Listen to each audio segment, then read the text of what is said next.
So peer-to-peer communication, where you want to create ways in which people are going to talk to each other, and you're going to facilitate that, right? So families, friends, reference group, religious groups, clubs, social groups, etc., church. All of these are very important ways in which to do peer-to-peer group.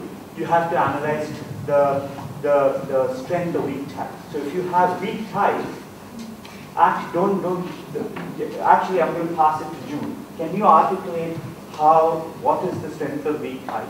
Because I might get it wrong. So in the early work with grant inventors, so the work of strength of weak ties is where people found jobs. So there's a number of things about weak ties. So your family unit is small, but look at all your relatives and their relatives and their relatives, then that's going to be the weak ties, but there are more of them, but they're still tied to you in some close way. So you can diffuse a lot of information through weak ties. They're still tied to you, but there are more of them.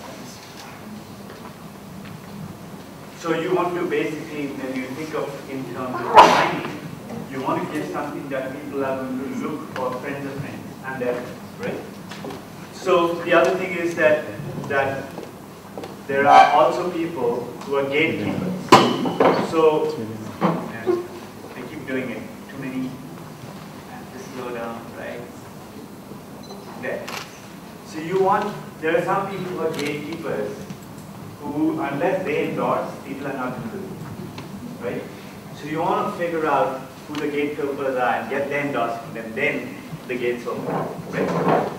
Now I'm going to quickly talk about this. This is a PDF all of you absolutely must download from the web because it's one of the most spectacular theories I've seen in the last 10 years, which came up and this thing called economic complexity, right? It's just the correlation is just stunning. That's like Copenhagen and somewhere there is the theory, right? 1-to-1 correlation. The only red ones are people with a lot of oil. They break the rule, or minerals, where they don't need an economic complexity. Kuwait is sitting pretty because it's sitting on a whole lot of oil. They don't need economic diversity. They're lucky, right? Everybody else, there's a correlation to economic complexity, and what that means is that economic growth takes place in adjacencies. It means that if you happen to have an industry that can create ancillary industry, those create ancillary industry, and if you create a strategy where you create multiple pathways and the logical gaps between them, those gaps will get filled with entrepreneurs doing business. So if you had cotton, cotton will lead to spinning, spinning will lead to looms, looms will lead to mechanical systems, mechanical systems will lead to cars, right? So basically, you're creating a larger diversity of ways of being. I thought I'd just mention this so that you can keep it in the back of your mind while you do this. Now, what we are going to do now is first take a deep breath, right? Take a deep breath because I've thrown so much at you, right? But Jackie helped me figure out, because we started late, how much time we have to just look at the system. I can look at this sheet and look at your stakeholder sheet, this one, right? And after having looked at the key issues and the system sheet and the stakeholder sheet, ask yourself, what else would you really change? But this time, don't just think in terms of what you could change because it's convenient to change. Think about what are the most systemic things you can do. What is the core, like things that if you this time, in the next 20 minutes, don't put a triangle down unless you think that this is a really, really massive leverage point.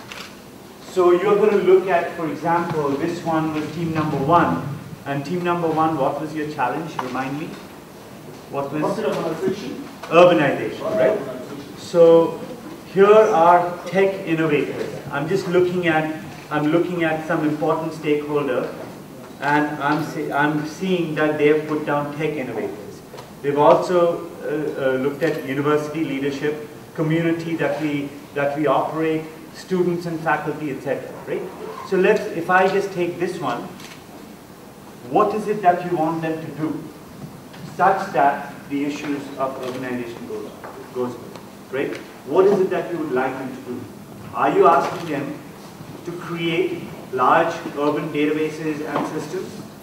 Are you asking them to create early warning systems? Are you creating a load balancing system? What are you asking them to do, right?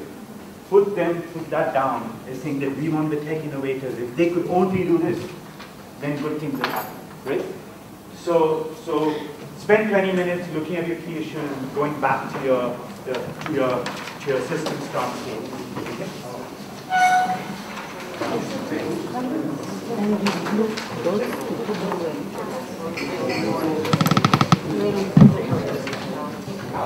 Just to